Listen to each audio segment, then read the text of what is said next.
Coming up next on the Wet Fly Swing podcast. And the same is true for every one of us. Somehow, if you've got deep wounds, you got to tell your story. Find a group to tell your story. Soldiers, the same. You were brutalized in the military and had to kill somebody or saw something blown up or did this. You got to talk about it. You got to get out there, what is in here. You got to do it or it's going to keep you locked up for life. And that's kind of my first big objective with soldiers and helping them out. That was Tom Goodrich with a great reminder and a focus for their Fish for Life community. A powerful fishing program, a passionate founder, and a LakeLady connection today on the Wet Fly Swing podcast.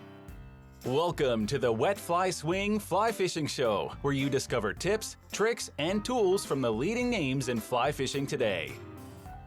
Hey, how you doing today? Thanks for stopping by the show.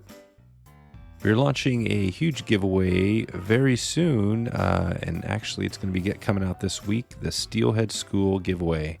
We're heading up to Fish for Steelhead with Jeff Liskay, and he's putting on a school. So if you're interested in checking this out with a chance to win, head over to wetflyswing.com/giveaway right now, and you'll get a chance to check that out.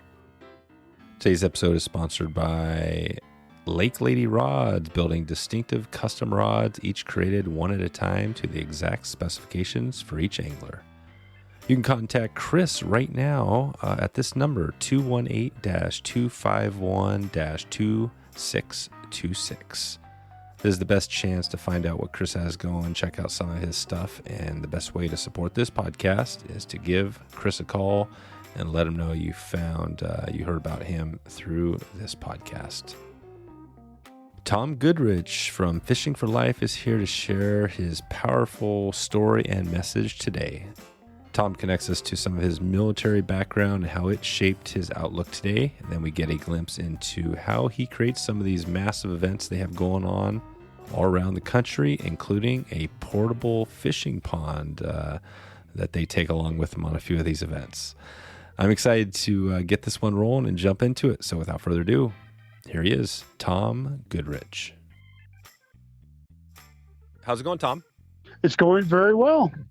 Nice. Yeah, thanks for taking a little bit of time today to talk about what you have there with Fishing for Life. And I know some of the events, you're at an event right now as we speak, so this is interesting. I think we'll talk about what you have going over the year and how this organization got going. But before we get there, talk about a little bit I like to hear the background on your fishing kind of outdoor background. How did you kind of come into fishing and all that? Well, okay, that's very interesting because it's a huge part of my story. I grew up in the Brainerd area. I was kind of an Army brat. My dad took a recruiting command in Brainerd, Minnesota.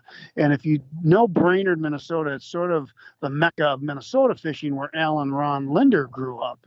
And they started In-Fisherman, etc. Well, I was a kid who loved to fish and did it on his own for the most part. And then my brother married Ron Lindner's daughter. So now I'm about 16 and I get thrust into a top-notch fishing family, the Linders. And I'm watching everything go around and I'm amazed by how they built this thing, In-Fisherman magazine. You're probably familiar with all that. Yep. The professional walleye trail. And Ron did sort of take me under his wing, and I really needed a male mentor in my life at that time. And Ron has his own story of recovery from alcoholism. Well, he really became one of the leaders of In-Fisherman and certainly owner. And then they built the PWT, the Professional Walleye Trail. I got to work at In-Fisherman, just sweeping up the garage. I got to work with Ron a little bit, and then I actually went to work with the PWT, just moving fish from the boats to the weigh station, and that was just fun work. I got to travel around the country to the next PWT tournament and do that, and I get to pre-fish a little with some of the guides. So there was a point where I thought I might sell everything and get the Suburban and the Ranger boat and go be a professional fisherman, and that was one real solid area I was thinking about doing because I thought I could compete. I was a good fisherman. Well, I joined the Army instead, and I spent 22 years in the military. Wow. And it was my own wonderful journey. I did multiple tours, and my last one in Afghanistan, I knew that I was retiring and I wanted to do something in outdoors. I had an affinity towards fishing, affinity towards leading men, and an affinity towards kids. I loved getting kids outdoors because my own story, if Ron hadn't taken me under his wing, I was really kind of rudderless until he did, and he gave me some direction and he cared for me. So I get out of the military after 22 years and I decide I'm going to create one lake event and just start there. And I did that. And it was well run, well organized. We did a good job, served, 50, 60 kids with 20, 25 boats organized on a lake in Minnesota here. And then we officially started as a nonprofit, and we've grown now. We're almost 18 years into this, and we have 6 staff, full-timers that are interested and follow our mission statement of getting kids, families, communities, and veterans outdoors. So we have moved into hunting as well, and we organize hundreds of events, impact thousands of people every year through fishing and outdoors. Wow. That is a really amazing story. So you, and you have going into the military for 22 years and then this fishing for life for like 18 years. I mean, that's a huge, you got 40 years right there of your life. Yeah. And so when you look back at these two things and you think about that pro fisherman, what would that be like when you think about maybe if you were 40 years of a pro fisherman, would your life be a little bit different, you think? It would be. I'd like to think I would have made it in that regard, and I would have been probably good at, finding sponsors, building a reputation, making a name, and probably, that tournament circuit is kind of for the young. And keeping up. I would not have done well with the electronic advancements as well as some of the other guys. But I don't know. It would be interesting to know that path had I done it. Yeah, right. It's a different deal. Well, sounds like you've chosen the right path. I was listening to another podcast and they were talking. It's the military is always interesting to me because I didn't go into the military and I love hearing people, the stories of getting there. But so what made you choose it? It sounded like maybe just the family, right? You were already there with your family. Was that a big part of what keyed you in to actually take that step? Because it seems like that's a big step to take. It was, and I wish I could tell you it was a pretty picture, but it really wasn't. So I'm 16, 17. All I got for skills is fishing. That's it. I don't really have a dad. I got Ron Lindner, who's just sort of being a guide in my life, and he's somebody that I have. He's speaking into it to the extent he can, but he's running his big industry and all that.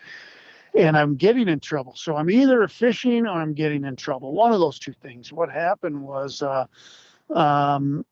my dad, who was a recruiter, he had since retired and he had some troubles and became an alcoholic. So he's distant at best. And I'm getting into trouble. And I ended up in front of a court where they said, you can join the Army or you can go to jail at 17. Oh, wow. Yeah. No kidding.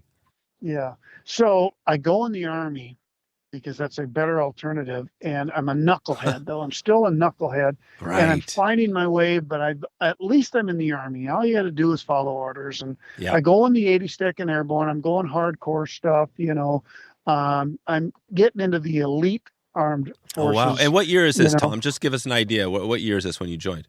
1983, 84, 85 time. Oh, wow. That's my first step. Okay. Yeah.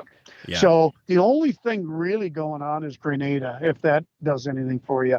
Grenada, we were without deployments for many years, so many hardcore soldiers, and there just was nothing going on. Grenada was a little blip until 1990, the invasion of Iraq and Kuwait. There was nothing going on, but we're soldiering on. I'm actually traveling all over the world, but that's a little later. I'm a knucklehead. My first 2-3 years, I'm in the 82nd Airborne. I'm enlisted.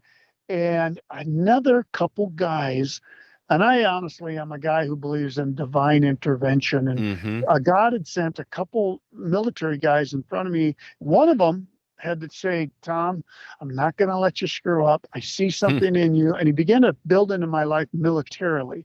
So he made me a leader, and he made me a NCO, a non-commissioned officer. I got my sergeant stripes because one guy stopped me in my tracks and said, I see something in you. And he built into me. So he used words, and those words were life-giving. And so I began that journey, and I became a pretty good soldier after 4 or 5 years.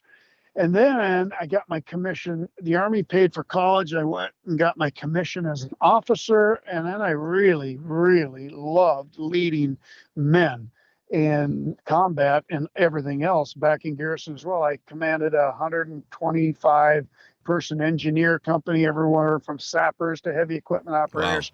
Wow. To tip of the spear stuff where, you're dealing with explosives all the time.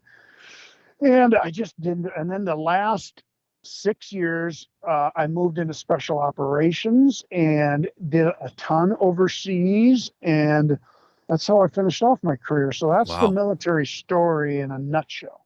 That's it. Wow. And I don't want to go, super deep into the military. I think that right there tells a lot. Probably is maybe the reason I'm guessing the Fishing for Life came to be. You've got one person influenced you, right? You didn't have a dad, but this guy basically helped you see a vision in the military. And so you get out of the military and then when does the Fishing for Life idea come to be?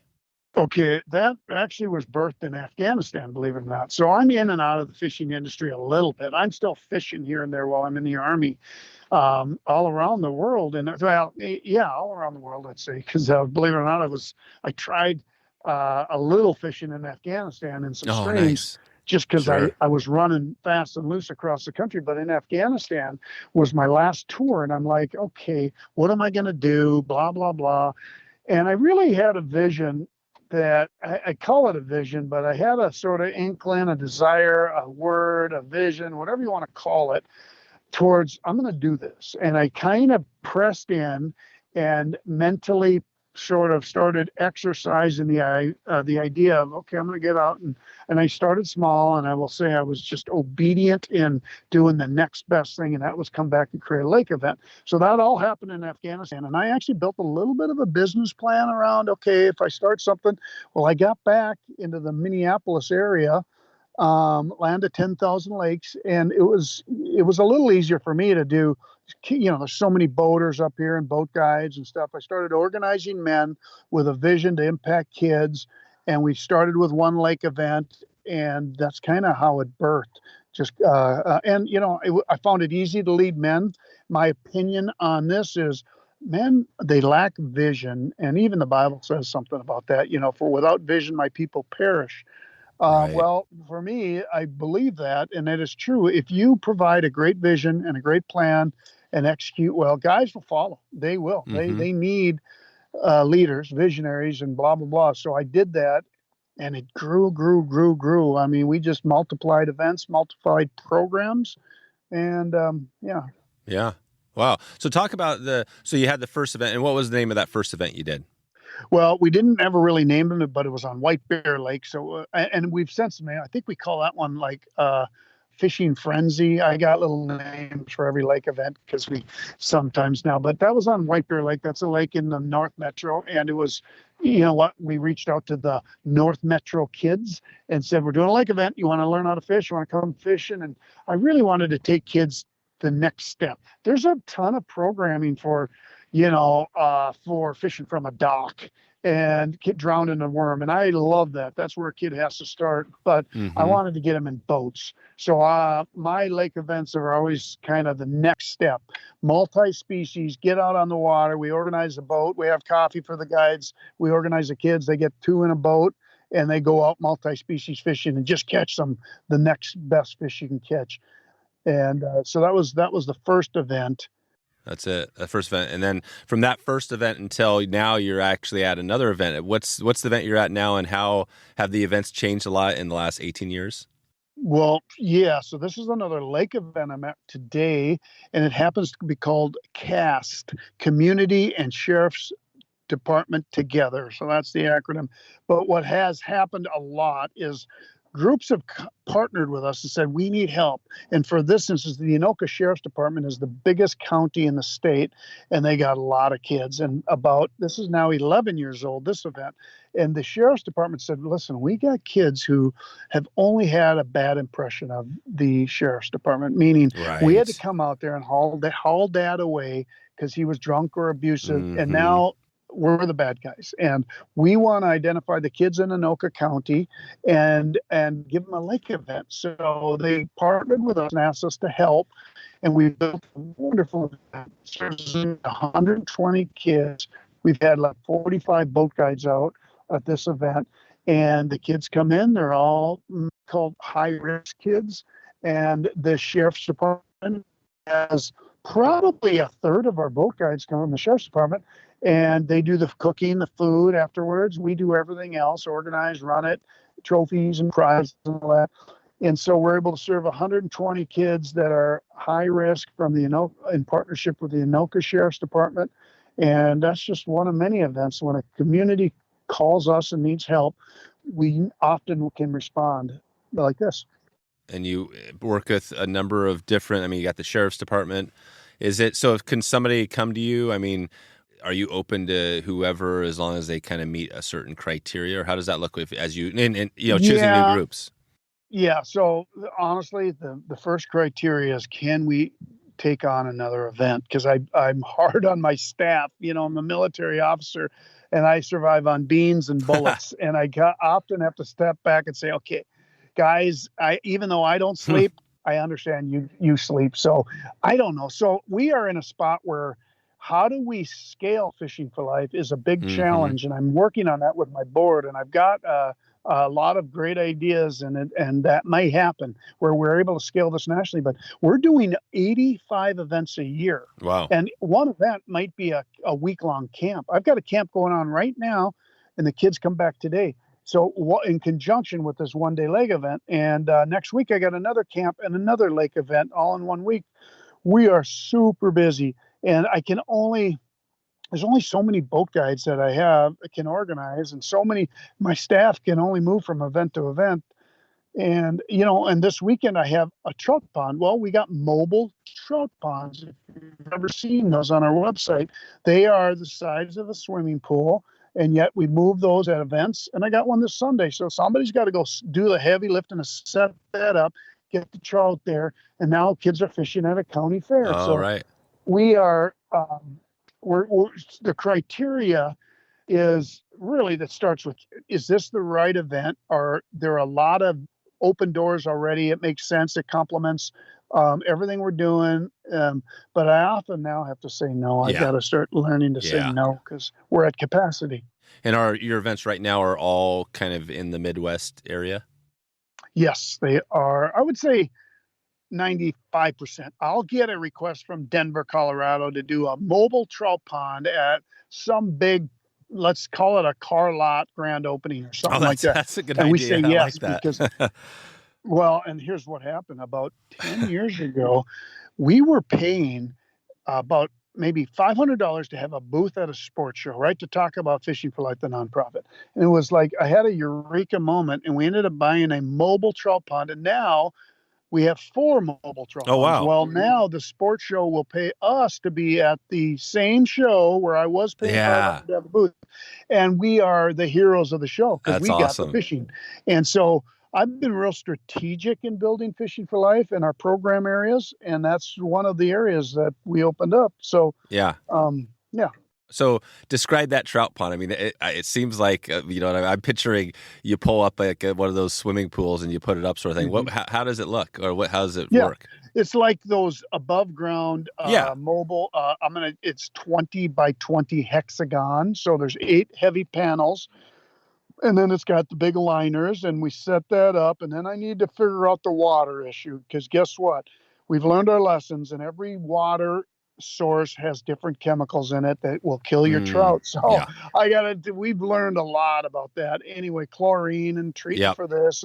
But we set that up, and then we get the cold water, and you got to keep it cold. So we're icing it and doing stuff like that. And if it's a multi-day event at a grand opening, am I setting up on asphalt, which is super hot, or in a grass? Do I have overhead cover for shade? But anyway, it looks like a swimming pool above ground, but it's heavier duty with great liners, so I'm not leaking anywhere.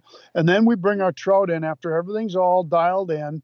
Takes us, 8 hours to really get it ready, because you got to fill it, you got to aerate it. Now we're ready to go, and you got your tents and all that, and your fishing rods.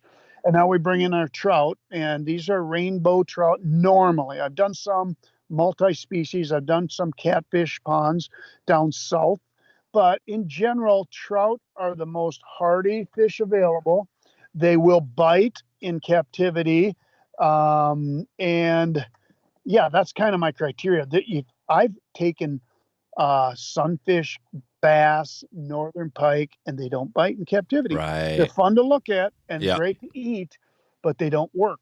And all that has to be permitted too. So it's work, man. There's a lot of work. Yeah, it's a work. It sounds like you don't sleep very much. How many hours of sleep do you get a night? Well, I'm interestingly enough, when I first started fishing for life, there's two things that I felt like the Lord told me. He said, Tom, don't own a boat. I came out of the military, and ironically, you would think, well, of course he's got a boat. He's got a big bass boat. I didn't. I was built and called to build this organization. So I have 200 boat guides in my stable. Yeah. But I didn't own a boat because I have 4 kids that are growing up, and I wasn't going to get trapped into having to be the fisherman. Yeah. So I honestly, Fishing for Life has 8 boats that it owns in our stable that were, and I have access to a boat now. And the other thing, the Lord sort of spoke to me, said early on as I was building this and trying to build it effectively and large, he said, just be home at 4 or 5 every night. Don't get trapped into, not sleeping. So I'm pretty disciplined. Yeah. I do sleep, but I'm not a guy. I'm a guy who, if I go to bed at 10, 11, 12, I'm going to get up at 3, 4, 5. Yeah. I just do. I can't. If I could control it, I would. So I burn. I was listening to Elon Musk in a podcast. Oh, yeah. If you ever, he's a guy that doesn't sleep either. There are those guys out there that just don't sleep.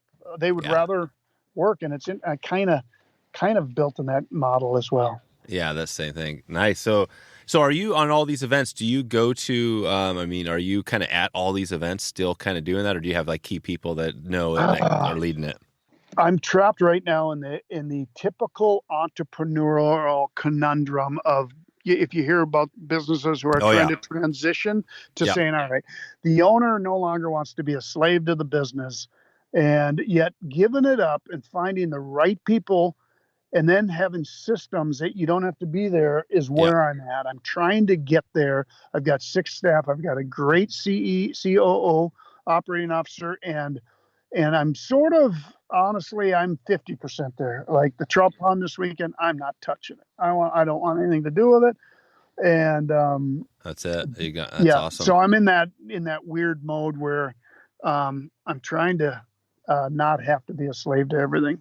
That's right. That's really cool to hear. I love these stories because it is so much like, it's a nonprofit that you have going, but essentially it's not much different than a business.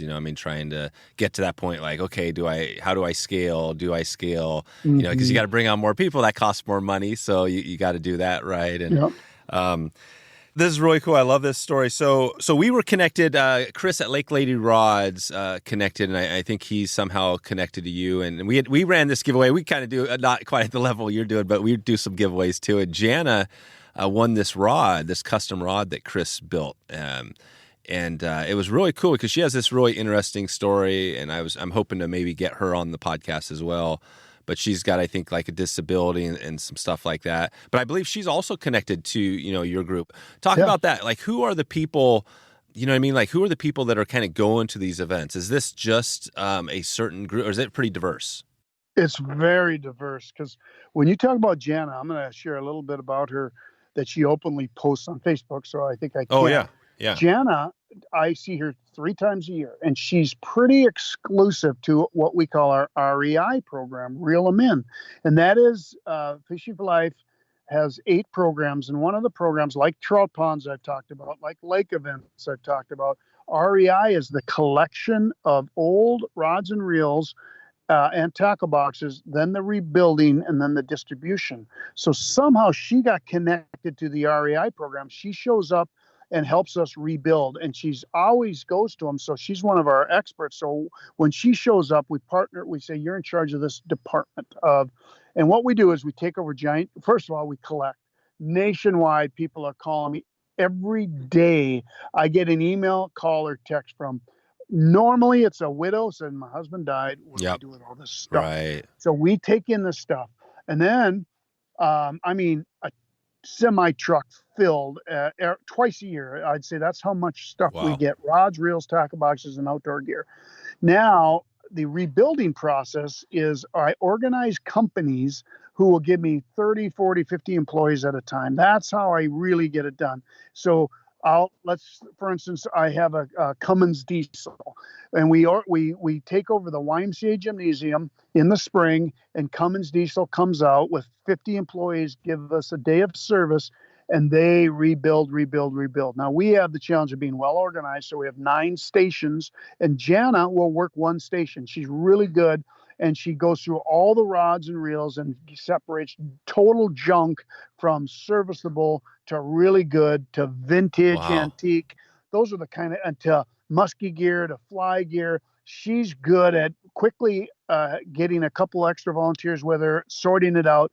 Then they move to the different stations, the stripping line, separating reels from rods, retipping rods.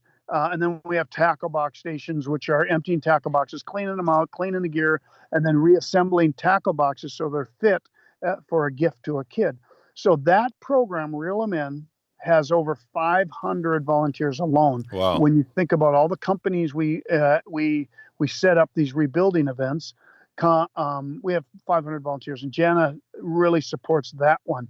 Now, Jana is a farm girl that lives a little up north, so she travels down, but her own story, I think she came out of she's got some victories under her belt from drug use, where fishing is a big part of her life and where she finds her peace.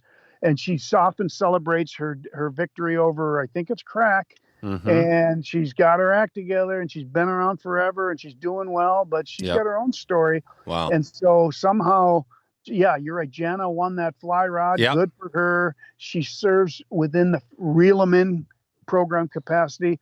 And the final part about Reel 'em In, so that's collecting, rebuilding, and then we distribute. So we have about 300 tackle boxes and 1,000 rods and reels to distribute every year.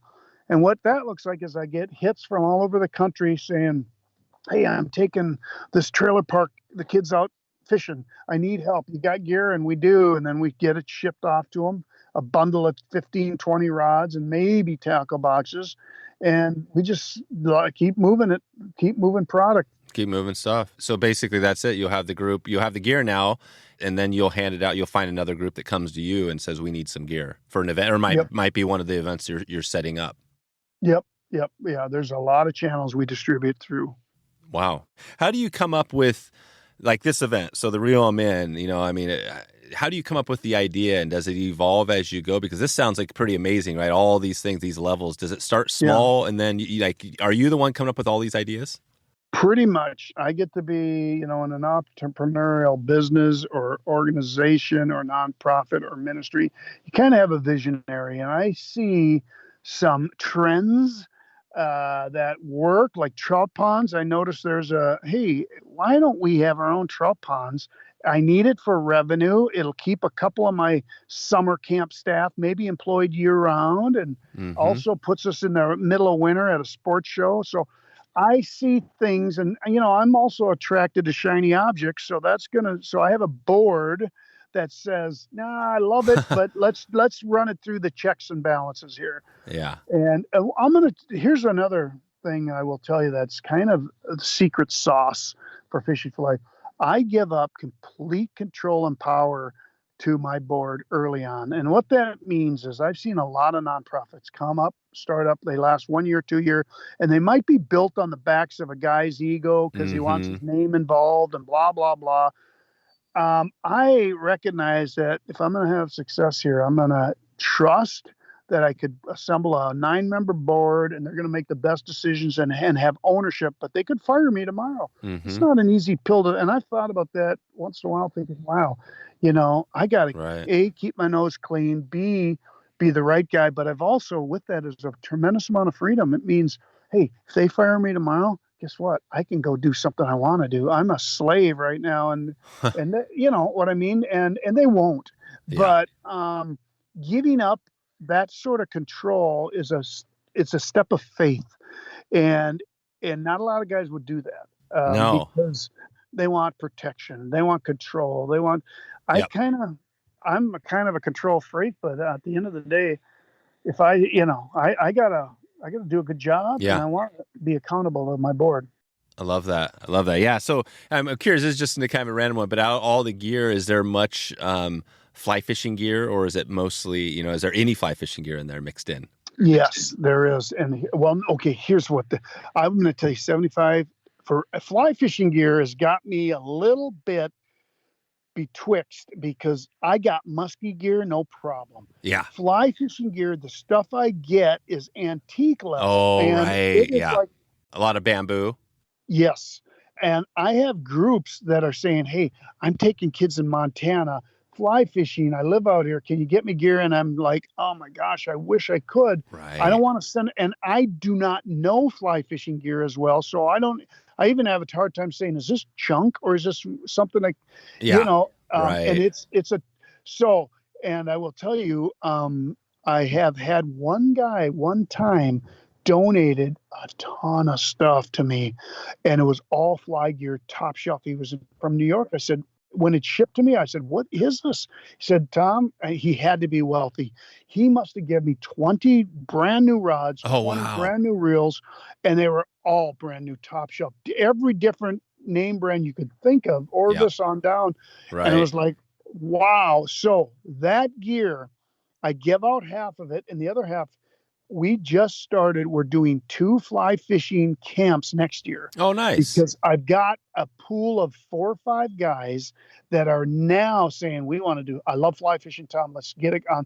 And if I've got a guy that I trust as a leader, willing to start it, that's usually an open door. I've done the same for catfish camp, veterans programming, disabled programming. I wait for the manpower, the idea, everything, the 4 or 5 elements to all show up. And then I usually will say, let's do it. It makes sense. And it's not costing me a lot of money or work. So anyway, I got 2 camps. We're going to start one in Minnesota next year. And then the next one, he's got a spot in, I think it's Colorado. Oh, wow. Yeah. And that we're going out fly fishing. We've got the groups. We will easily have the kids. Now they're going to cost me. The one problem with fly fishing is I got the gear, but I'm going to spend some money on travel this and extra gear that, but I want to expose kids to fly fishing. Yeah. No, I think it's and it sounds like you have these ideas, you come up with them, but like this one, right? These people came to you and said, hey, we've got this idea we want to do fly fishing, and you kind of let them lead, right? You have a local sponsor essentially. Is that kind of how this works? So you don't have as much work? Yeah, local manpower, then the sponsorship I got to go chase. Hey, will you help us out? Could you take on this camp, sponsor this camp, fly fishing or vet camp or dark house spearing camp? Disability was another one. Now I'm doing 8 unique disabled events a year. And why? I never really had a heart for disabled, but some of my boat guides did. And then, I was hearing saying, Tom, nobody's grateful than these disabled kids to get out on a boat and actually catch a fish. And I'm responding to the smiles and the good feedback I'm getting. I'm saying, well, let's do more then. Let's do it. And now, I don't necessarily, I'm not, like I said, I don't have I have a heart for military. So there's one I might pursue, but the disabled have been unique, and I love doing them because my guys love doing them. Yeah. There's a certain group of guys. So that's how we move into fly fishing. And that's where we're at with fly fishing. So we're going to launch 2 next year. 2, that's perfect. And if you ever want to talk to my leader, I'd love you to, I'd say, hey, tell us what you're doing, how you're going to launch it, what do you need, blah, blah, blah. Because tell me about you. Are you a fly fishing extraordinaire specific? Yeah, about me? Yeah. I mean, I know we have a big fly fishing, kind of connection here. Yeah. We're basically, our podcast, we've grown one of the larger podcasts in the fly fishing space, out here. So So we do almost all fly fishing, but I mix it up like this episode, right? So I don't just do fly fishing. And actually, I haven't really let this out, but we're in the process of looking at, next year, rebranding a little bit to kind of be a little more, broad. We'll always have a strong fly fishing base, but I just enjoy just diversity of topics, so I think that as I go, it's not only going to be fly fishing, we've done conventional fishing, we've done some hunting, so, I just love the outdoors and I don't want to limit myself, even though fly fishing is the thing. When I go out fishing, it's usually with the fly rod, right? So, so that's kind of, that's just me. I was growing up. Yeah. Shoot at your audience too as we develop this. There's guys out there that might say, tell me more, email me, or you know what, I got 2 rods I can donate, blah blah blah. I'm kind of open to that because this is brand new territory for us. And I got a definitely, and I could help Tom with that if you definitely we got lots of people. Obviously, if this was resonating with somebody, and we got companies that listen as well. So if there was and so who would that be? So if somebody's listening right now and they're thinking, God, this is cool. So basically, you do these events, Fishing for Life, and that thought is like you're helping, right, kids and people that are having problems with alcohol abuse and all this stuff, right? Describe what is talk just a little about the mission vision of what because you've highlighted a little bit, but what is it? Okay, and I'm gonna say my favorite phone call is a mom or a grandma. It's because grandma seems to pick up the ball a lot. It says my grandson loves fishing and we don't know what to do. We're single parent and we need help. And that's where I love to take over. So I get the kid, start them fishing, get them to camps, and that is where I want a kid like that to grow up with us. He's at multiple camps. We're exposing him to pheasant. So a kid that's having problems, is that what is a kid that's maybe having some challenges? Yes, but loves the outdoors. There's an affinity towards the outdoors. So that's a big deal too. And somebody identified it. Somebody said, boy, how some people have they're inquisitive about the outdoors. And if you don't get them by 14, it's gone. It goes dormant. It's planting the seed. It is really kind of a sad deal. I've heard that a lot of times on this podcast. Tom, when we've done this, I've interviewed 400 people over the years, and there's so many times where you hear somebody, they're huge names now, but there was a seed planted when they were younger, and then maybe they took a long break off in their life between 14 and 34, but all of a sudden something clicked and fishing, and then it brought them back into, right? It kind of saved them. Yep. Exactly. It's my sweet spot for a kid. One area, I told you we got 8 programs. You've heard a few of them. One is serving military. Well, we do 16 unique military events for soldiers, and sometimes soldiers and their families, because I really want to serve the family members as well. Then another program spun out of that is our mentorship program, which is we identify soldiers who are either incapacitated or possibly died as a result of the wars, and we want to give their kids, because we know they don't have a dad, an outdoor mentor. So we've got men who are mentors. That's called our NextGEN program. Men who are mentors, outdoor mentors, and we assign them to kids who are from that background, military family, dad was lost or incapacitated due to the war. So that's the NextGEN. So that's a sweet spot for us. The other sweet spot is men. I have as much of a ministry towards men, and I need hundreds of volunteers to do all the program I'm doing, hundreds of them. I have 75 guys every year take 1 week off to serve at our fishing camps. These are overnight camps. That's our camping program. Okay. 75 guys take a week off. I need 500 men just to get to 75 guys. So anyway, all that to say, that sweet spot, it's men who are, if you want me to profile them, they're men who are 50 years or older. They love fishing, got a boat. They're kind of retiring. The kids are out of the house and they're saying, what do I do with my time? Or what am I supposed to do here? And something's tugging at their heart. And we need to be an organization that gives them really quality vision, programming, and plans, and plenty of a robust calendar to choose from. Saying, I can't do this one, but I can do that one. And that's my challenge is to have a robust calendar of well-organized event that isn't going to burn us out. And that's kind of where I'm at, is burnout. But because I want to keep these men involved and I want to serve them as much as I serve kids, because I led men in the military. And for whatever reason, that's where my heart is. I love the story of a guy who says, man, I've been searching and I don't go to church. I'm not interested in church, but I sure you guys smell and feel like Christ, what I've heard about. And that's a victory for us. Right. If we can represent Christ out there by running well organized events. That's great. So you got, I mean, it's amazing. Yeah. Like you said, soldiers, kids, drug abuse, you have the church. So, and this is, like you say, it sounds like it's not just for, you don't have to be, a person that goes to church every week to be a part of these events. Is it pretty diverse as far as that end? For sure. You're not going to get beat over the head at us. My heart is to maybe, convince you that the church is a good thing, right? Yeah. That if you've been wounded or bruised, hey, guess what? Yeah. We all have. The guys who impacted me back in the Army and Ron Lindner, very imperfect people, very imperfect. Ron he was a raging drunk and then he sobered up, Ron Lindner. And he also was a very imperfect Christian, but boy, he was also, I like that. He was authentic. And that's what we need to be. And guys are given permission to screw up, make mistakes, and not be perfect. Yeah. And that's a safe place to be.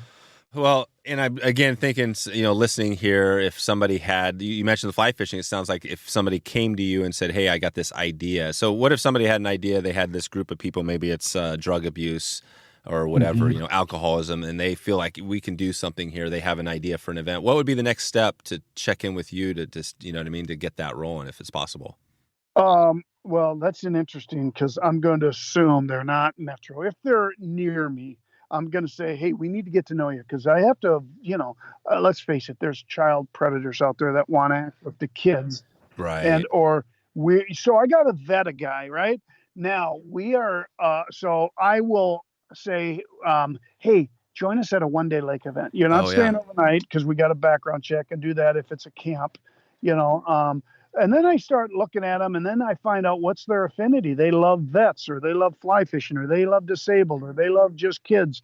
Then or they want to just be a general volunteer. They don't have a boat, so they want to help a trout pond, or like Jana wants to do the reel them in, rebuilding rods and reels.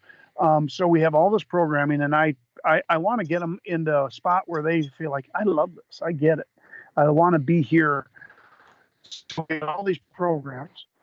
And then, but if it's one of the things is I'm doing right now is I'm sailing Fishing for Life so I can plant it in Denver, Colorado.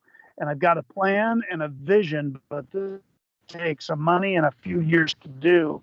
And how I'm going to do it is through the churches. I built curriculum, and it's partnered with a group called School of Fish.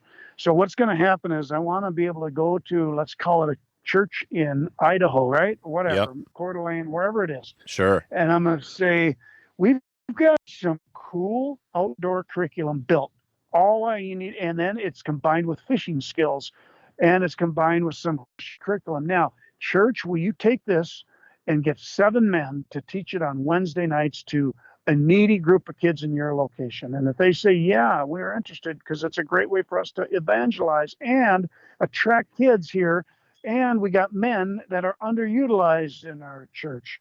And, it'll reach out to the local trailer park. So now that curriculum is designed to give them 4 nights of gymnasium style tactics on how to fish, casting skills, fly tying skills, et cetera, et cetera. So now they get 4 weeks, once a week, let's call it. And, come to the church, and our men are going to teach you some fishing skills. Yeah, we're going to have a little bit of sit down, talk about, spirituality.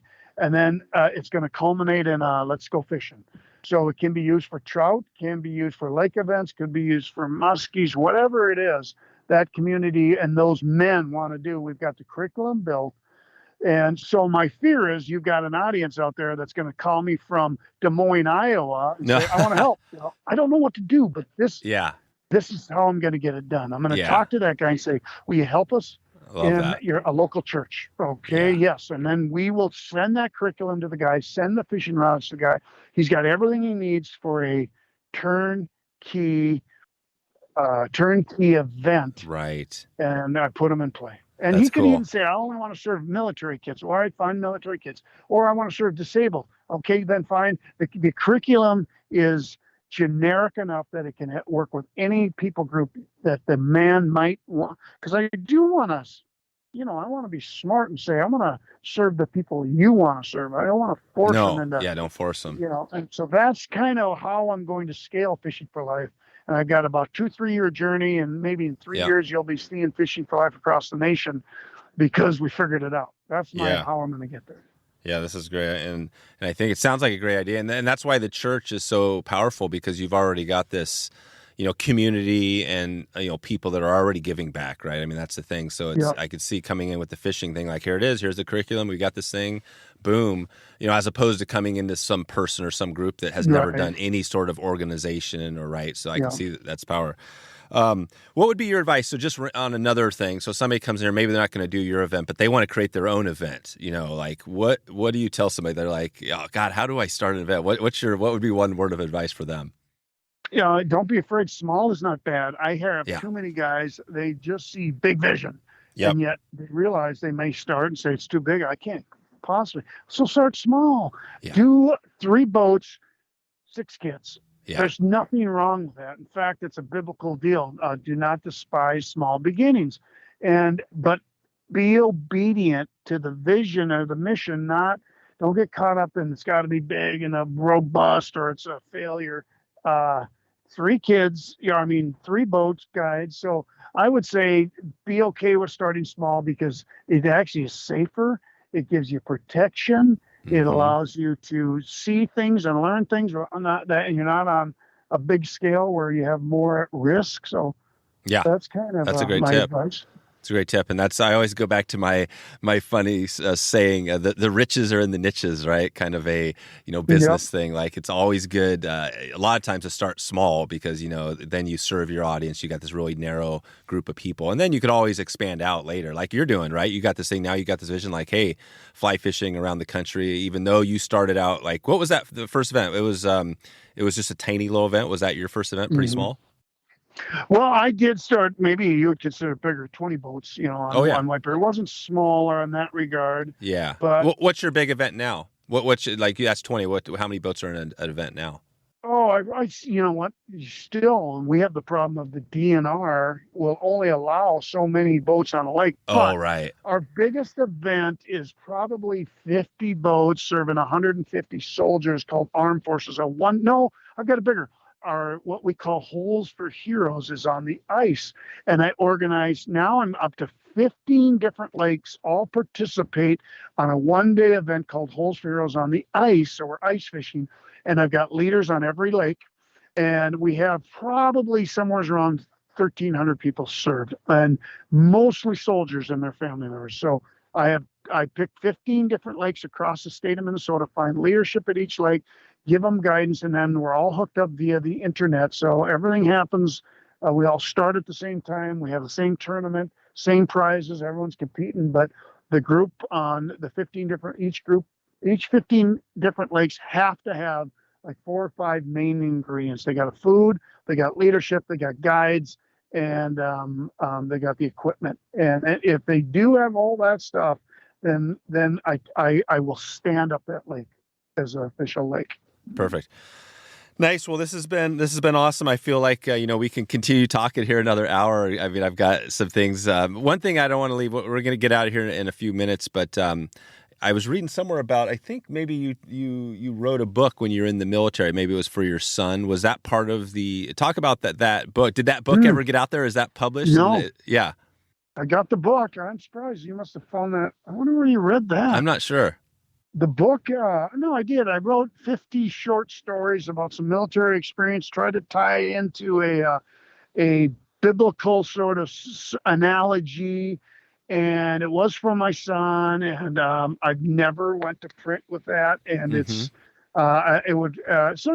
was just something I wanted to do just in case I got killed.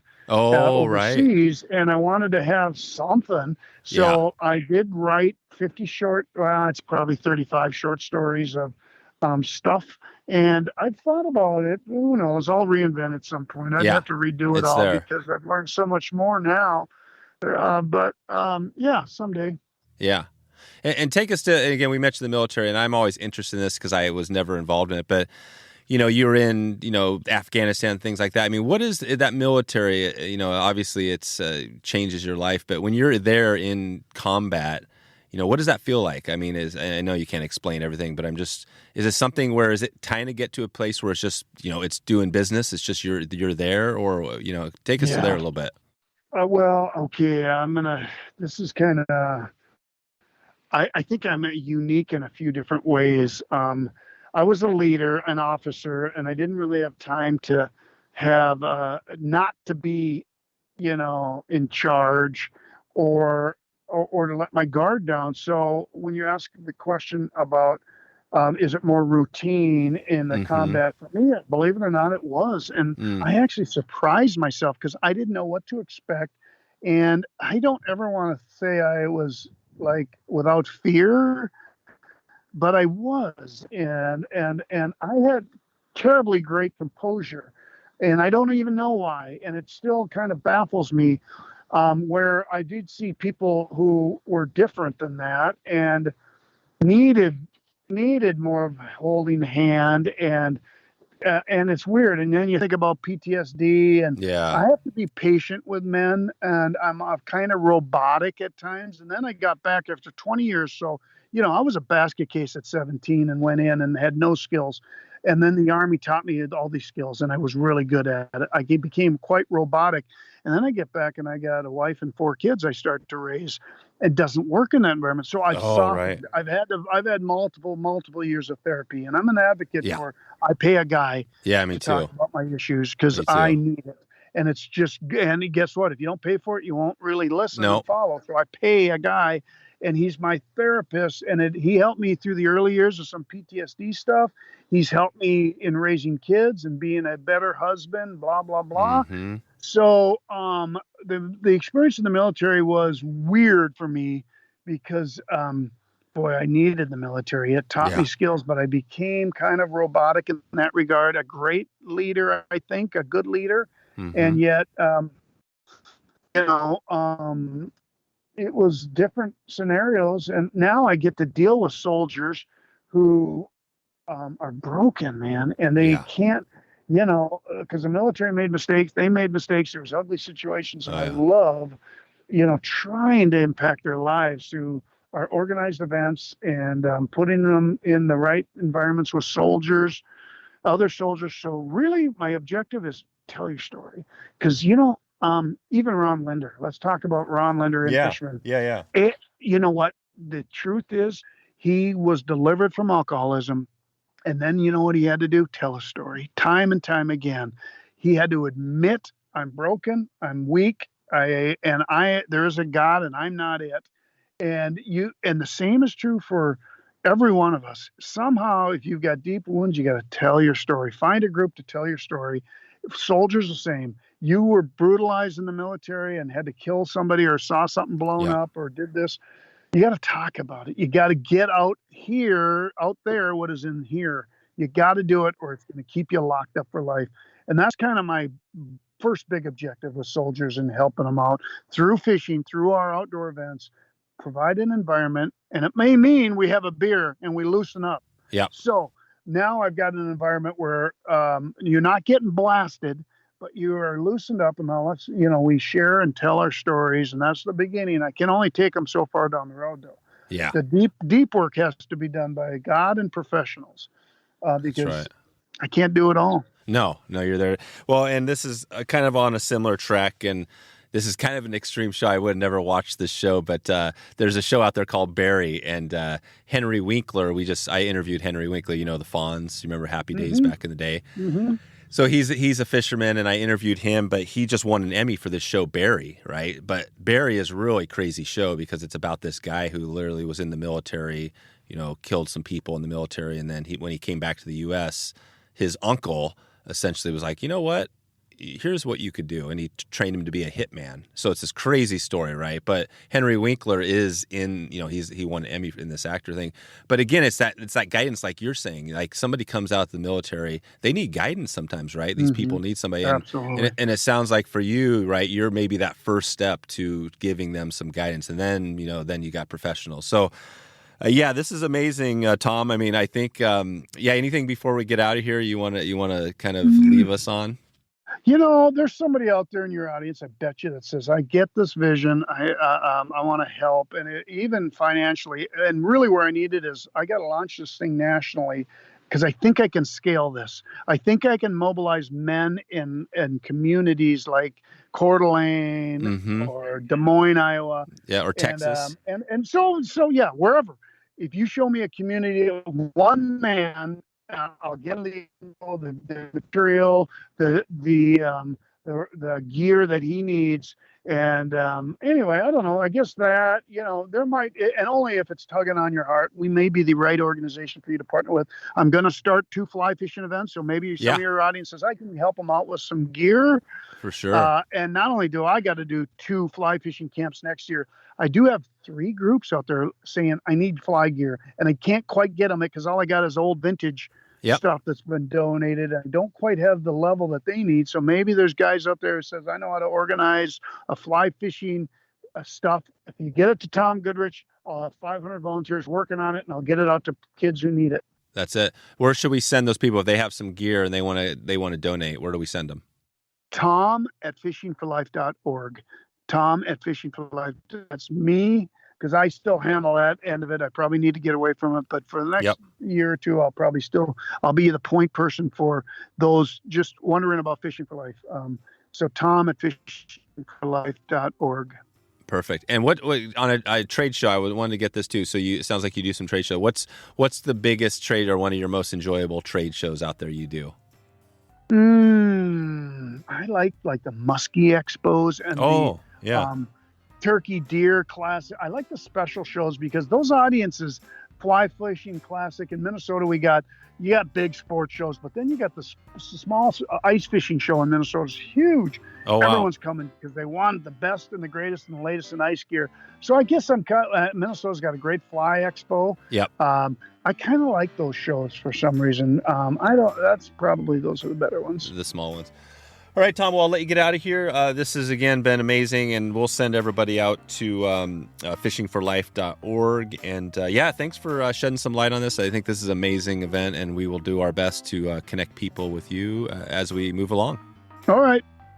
And very good. I appreciate the time. This has been a fun interview. So there it is. Pretty powerful episode, wetflyswing.com/360. 360. We'll have some show notes, some information there to follow up on what we talked about today. A quick listener shout out before we get out of here. Ty Schreiner. I ran into Ty on the river, and later he sent me an email that connected me to the podcast. He recognized my voice out there, so it's pretty cool. I just want to say, Ty, thanks for checking in and taking the time to send that email and for your support on this podcast. Would definitely love to hear from you. If you get a chance, you can head over to our website, dave@wetflyswing.com. And there you can get all the information you need to send me an email or connect on social and let me know if you have been listening, been enjoying the podcast. Before we get out of here, just want to share our big giveaway we have going. This is the Steelhead School. It's going to be going on for the next week. So if you get a chance, you can get a chance to join and win that trip to the Steelhead School with Jeff Liskay, wetflyswing.com/giveaway. And we're also going to be providing an opportunity if you want to just come along. We've got room for six anglers. So check in with me anytime, and I'll give you the details there. But join the giveaway. That's an easy way to jump in on this one and check out what we have going. Okay, that's all I have for you today. I'm going to keep this short and get out of here, let you get on to the next episode, everything you have going on today. So appreciate you stopping in here and listening, and I appreciate your support. You can check in with me anytime, Dave@wetflyswing. And I hope to catch you on the water or online. And I hope you are having a good morning, good afternoon, or good evening, wherever you are in the world. Looking forward to talking to you soon. Thanks for listening to the Wet Fly Swing Fly Fishing Show. For notes and links from this episode, visit wetflyswing.com.